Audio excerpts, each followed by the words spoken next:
Dre, since we've seen you lead on the court a number of times and give a lot on the court a number of times, are we going to see you cry tomorrow night? I hope not. That's the plan not to. So we'll see, but probably not. You generally keep that kind of stuff kind of bottled up. What kind of emotions do you think we're gonna see from you tomorrow? What's it going to be like to go through a senior day for you? It's going to be bittersweet for sure. I mean, obviously, my journey coming to an end here. I mean, I'm excited for the next phase, but obviously there's a lot of great memories here, just with my teammates, past and present, and it's going to be special for sure. How do you guys, both of you, avoid allowing a senior night to impact play on the court? Coach Holtman said a lot of the stuff will be done after the game, but you're still thinking about it. I imagine this is the last time you get to step out there. How do you keep that separate from, hey, we need to win a game against Illinois? I mean, it's a big game for us. I mean, we know we need these 2 wins this week, and it can help us definitely in the Big Ten standings going into the Big Ten tournament. So just putting those emotions to the side, obviously it's going to be a real emotional night, but pushing those emotions to the side to realize that we do need these 2 games, we do need these 2 wins. It's going to be big. Dre, Coach was saying that you're sort of a shining example of what it looks like when a player is serious about his development and how someone can improve over time. I'm just curious, like, 1, how much pride do you take in that? And 2, like, how much better do you feel like you have become over these 4 years? And like, what did it take to get to this point? Yeah, I mean, I've definitely grown a lot over these 4 years. Just, I'm always trying to get better. Just always trying to learn new things.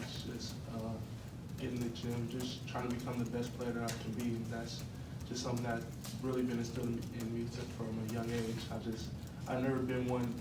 I'm not the tallest guy, not the fastest, can't jump highest. So, I mean, I just gotta get in the gym and work. What maybe you hope to become over the course of your college career? How does that match up with where you are right now? Like, do you feel like you accomplished, like, individually in terms of that development, what you hope to accomplish? Obviously, you always shoot for the stars. So, I mean, obviously, I haven't been exactly what I've become, but I mean, I like what I've become. I mean, I'm aiming every day, worked as hard as I could, and always gave my best effort. And that's all I can ask for myself. Dre, I know when you, Adam mentioned you've suffered some injuries, the eye socket, and my first met you were recovering going into your sophomore year. You had a serious injury, and just to overcome all of that, and I know there's a lot left to be done, but as a senior looking back, like, to overcome all of that, what does it mean to you? Yeah, it means a lot. I mean, obviously, I've been through a lot these 4 years, and not just injuries. So it's been a challenge, but my guys, my teammates, coaches, they've all just been there for me and just pushed me to keep going every single day. I couldn't ask for a better 4 years with me. Danny, what's tomorrow night going to be like for you and your family? I mean, it's been a long road for me too. We both know how important it is after all the work we put in, and I think just being able to be there with everybody that's helped us get here, it's gonna be special.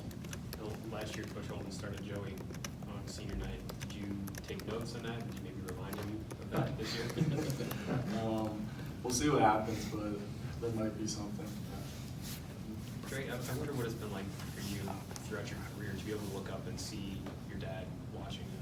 And you're obviously playing at his alma mater and everything, but what has it been like for you? Like, we see him on the road, we see him here, but to look up and see him watching you play at his alma mater, what's that been like? It's a dream come true, really. I mean, this is something that I've wanted from a young age, me and my brother, just to be able to come here and just do what we can do. And for my dad to be at all the games, it's been special, and just to make him proud is one of the biggest accomplishments in my life, for sure.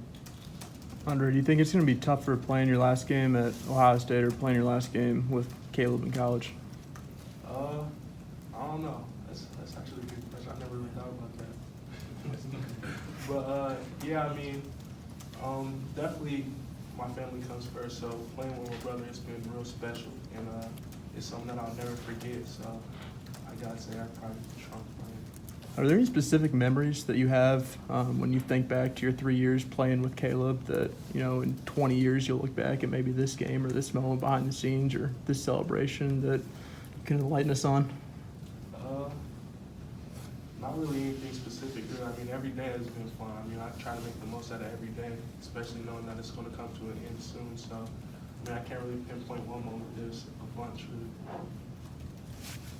Talking about your development and growth as a player, and like we've all seen it, and I know Kobe Bryant was someone who was important to you. I was just wondering if you're carrying any of that mentality with you since his passing.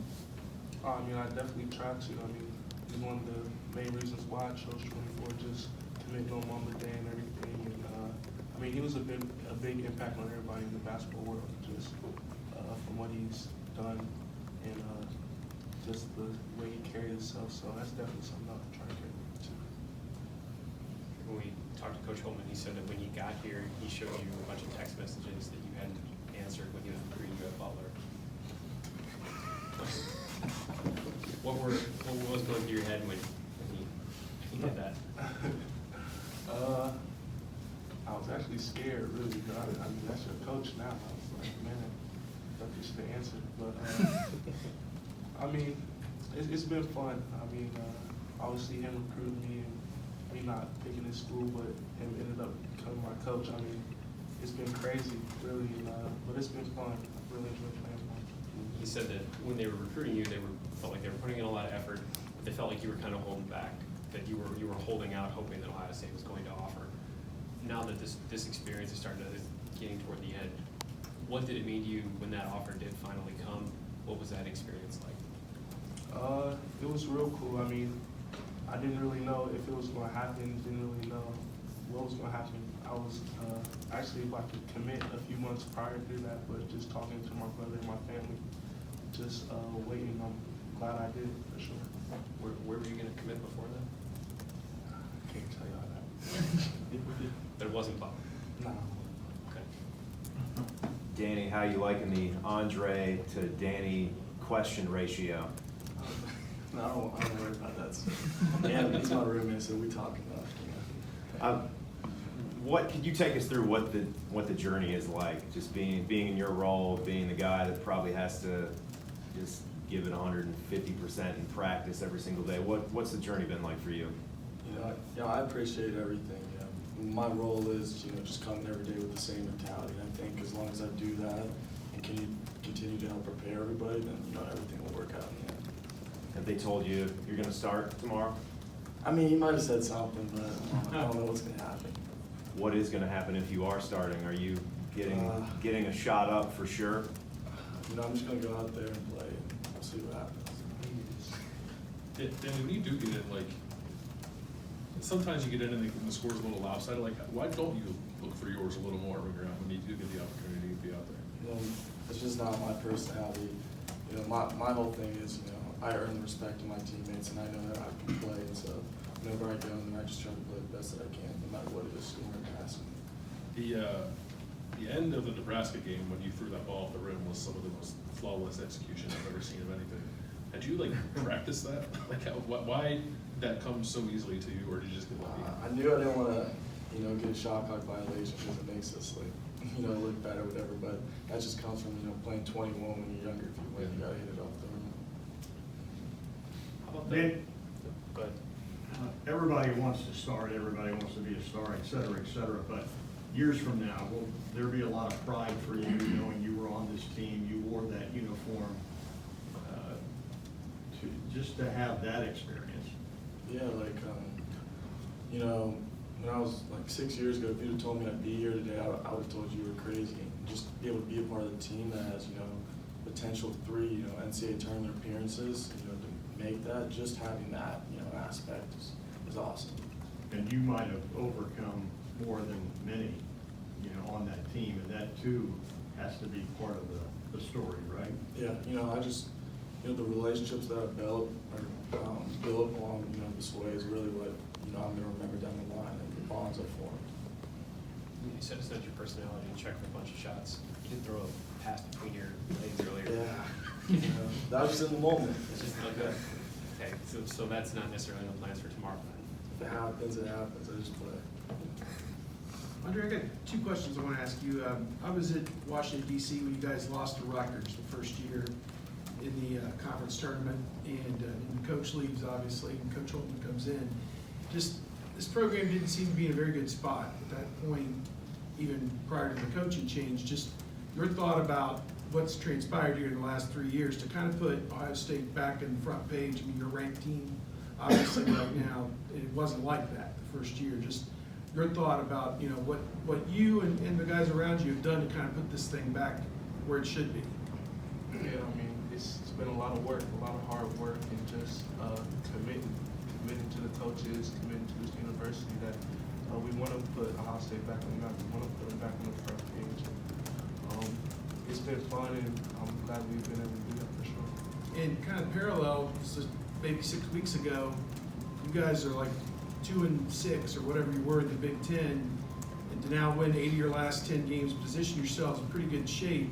What changed in the last 5 weeks for you guys? And coaches said the seniors, yourself, the upperclassmen, the captains, led this turnaround. What in your mind led to what we've seen the last 3 or 4 weeks? I don't really think anything changed. I just think we stayed committed. I mean, obviously you're gonna have ups and downs during the season. I think the biggest thing is how you handle those downs. That's the biggest thing. And I think we've handled it well, and just keeping that confidence and trying to turn things back around is the biggest thing for sure. Okay. All right.